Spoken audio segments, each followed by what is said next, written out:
If you're a salesperson or entrepreneur, how do you get momentum after sales failure, and why does it matter? This is a fantastic question.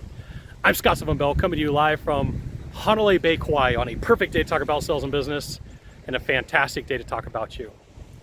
So one of the things that everybody wants to do is they want to close, but they don't want to have to put in the work to get there.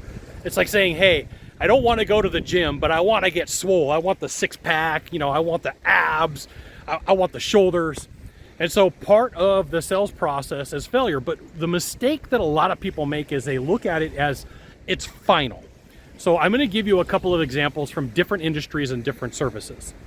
When a motor breaks, one of the things that engineers do is they pull the motor in when they're testing it, they take it apart and they look for the points of failure, and they're like, what caused this failure? What was the issue? The same thing they do with rockets.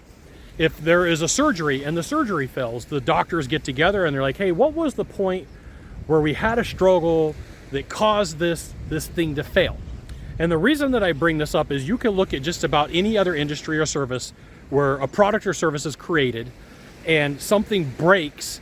Usually the right thing to do is go, why? Why did it break?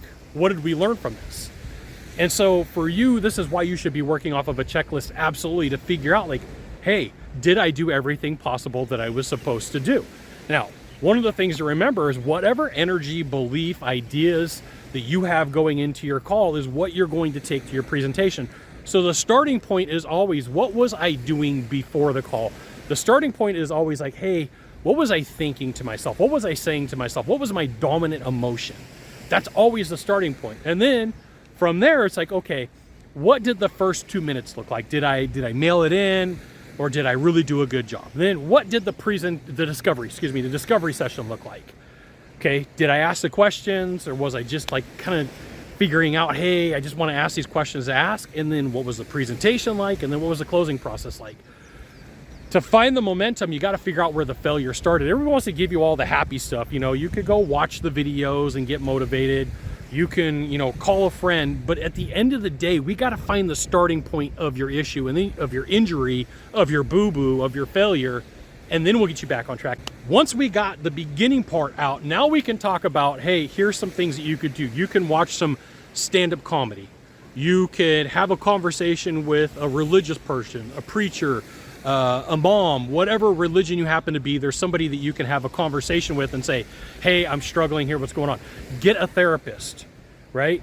One of the things that I like to do is, like, when I'm having a bad time, is I will write down all the problems that I'm having. Here's all the issues, and now small day today, all the issues that I'm having, and then I will take them and then I'll rip them up and I'll throw them in the air and be like, hey, all pow, I'm all done.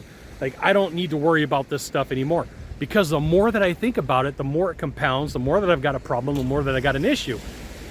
And what nobody tells you is, like, the more that you think about this, the worse that it gets, okay?